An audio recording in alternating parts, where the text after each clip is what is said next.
Rob, we are days away from the first Premier League game. How are you feeling? Excited, nervous. There's obviously a little bit of unknown for quite a lot of us, but it's something that we're all really, really looking forward to. We're here, we deserve to be here, and let's try and make the most of it. With pre-season, the planning, the fitness, the tactics, everything that you've been working on, is there a point where you get to, all right, we're done with pre-season now, we've got to put this into practice, we're ready? Yeah, it's spot on. It's almost like you know exactly how I'm feeling. I feel like that quite early on, to be honest. Pre-season is great. Players come back so much fitter now anyway than in previous years. The fitness side of it is done pretty quickly. Then it's a case of getting the squad together, how you're going to work, but then no pre-season game gets you going or floats your boat like the actual league. So I think that's when we'll see the real team. Is it when you cross that white line on Saturday at 3 o'clock that you'll know whether the preparation has been enough? No, I hope so, but then it is only one game of 38, and we're starting with one of the most complicated games as well. We all know how good Brighton are. They give you quite a unique problem, and so we're not going to sort of judge a whole season just off one game, but it would be great to see where we're at. What would you say this pre-season you've had to adapt the most from being a Championship club to now being a Premier League team with what we're going to see on the field? We can't change too much. If I'm being honest, I think if we'd stayed in the Championship, I would have liked to evolve us a little bit more, try and have the ball a little bit more, control the game that way. We're not going to be able to do that in the Premier League, so we actually haven't had to change too much. It can be a lot of what's brought us success before and try to implement that in the Premier League. We're going to have to tweak some things, we know that. We're going to be deeper more because it's inevitable we'll get pushed there. We're going to have to be better in transition and know when to keep it if we can, and then know when to really try and go fast. So those are sort of some of the areas that are going to be, there's inevitable changes, but we can't go too far away from what's brought us success as well. We've got to try and keep our identity. Do you have certain non-negotiables, a set of non-negotiables that you've already implemented and started working on and are now going to push on with in the Premier League? I mean, that was there before when we came in. So in terms of work rate, I'll have these certain things that I'll be able to see if I know if we're working hard or not. And that's whatever players, whatever team I'm working with. I think I try and adapt a little bit more to the players that I have. So some, managers, coaches will have, this is my way and that's it. I would adapt a little bit more to my players. That's my way. I'm not saying that's the right way. It's just what we do to try and play to our strengths. Try and look at the opposition's weaknesses and try and play on that. With the boys that you've brought in, say 7, well 6, because Marvellous has been here already last season. When you have such an emotional playoff final like you did, that really must almost bring a group even closer together, and then you've got the story that's attached to Luton from being non-league to Premier League. For the guys that are coming into this now, sort of the 6 or 7 of them, how important has that gelling period been? And do you teach them the journey of where they've been, where they're going? Is history important in this, do you think? It is important. I mean, it's important that we keep that core together and, the feeling of the success that we had and why we had success.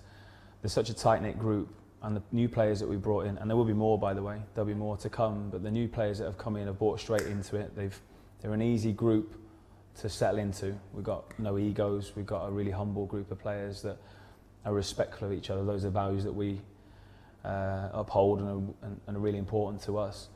But you're right. I think any team that gets promoted through the playoffs has something special and something to remember forever. I mean, I've been part of that before as a player, and we've still got a WhatsApp group now 13 years later, and I think, it was so special. It'll be the same for this group. So they'll always have those memories and that to fall back on. Now we've got to try and create some more. You said there'll be more players to come. You almost got through pre-season without injury, just a couple of niggles there. Has that changed plans for this week? No, the injuries haven't.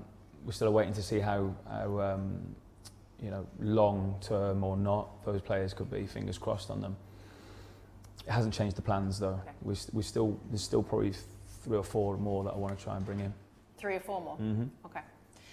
Do you have any preconceived ideas about what this season's going to be like with the Premier League? Schedule, training? No, I know it will change. There's obviously not as many games. We will be able to train more. So that will change slightly. Probably give us a little bit more time to plan and prepare. Finding that even now in this build-up now, you can, looking at Brighton, it's been a long time coming, and you can look at it and look at it and look at it and plan and plan and plan. And you know, it's important that we still stick to what we are, but we'll probably have a little bit more time to recover first and foremost, because the Championship is just relentless, as everyone knows, and train a bit more, which is a really good thing, and it should help, especially with the, you know, getting the new players up to speed quickly.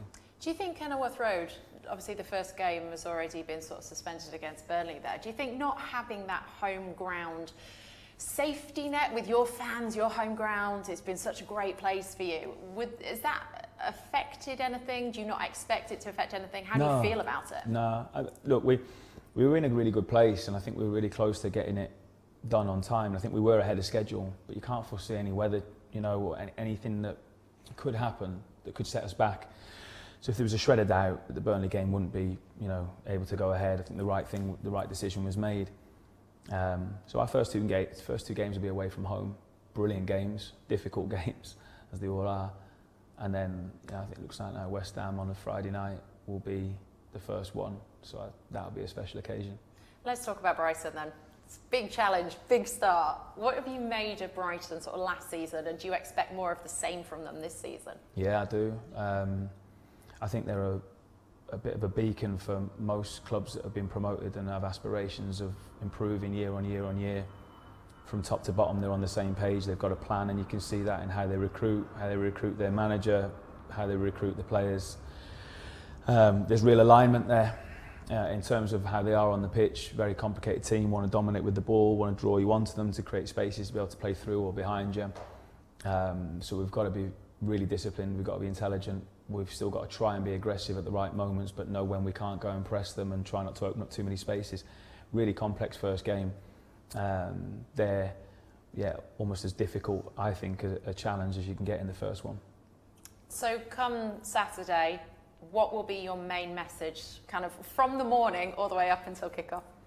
The message on the day normally is go and be brave, you know, be us, and that's what we've got to try and do. And it's probably easier said than done this year, because we're going to get posed different questions to what we did in the Championship. But if we're getting clapped off by our supporters at the end of the game, no matter what the result, then I think we've done our job. What would success look like for Luton Town this season? I think that's pretty obvious. I think any club that's been promoted, their target will be to stay in the league.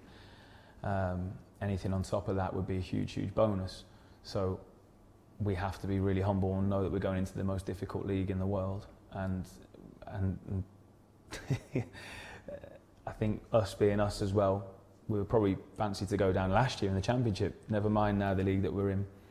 So be respectful of everyone, but we're here, and we're here for a reason. We deserve to be. We finished third last season, we won the playoffs, so we can play, you know. We've got to try and bring our game to the Premier League, and I think the big thing for us as well this year will be to try and stay level and consistent. And I mean up here in our emotions as well. There could be periods of time where we don't win for a number of games, but there's been a lot of teams over the last few years that have shown you keep calm, stay consistent. Results will come off the back of that as well. But of course, staying in the division will be really key and be a huge, huge win for us.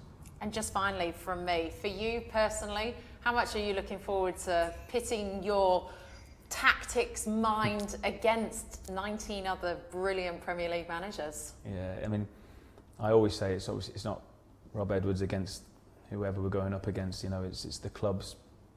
But I'll be, you know, yeah, it's amazing. I mean, some of these guys I've looked up to for a number of years now, and to be going up against them and try and learn from them and see what they're doing and be up close and personal with them will be great. But again, and I've got to sort of feel like this as well as our players, we deserve to be here, and we want to try and cause them some problems. Ross, welcome to Luton. Thank you. I know you're a player who's had a whole lot of top level experience, so I guess my first question is, why Luton? You know, the story of the club coming from the conference all the way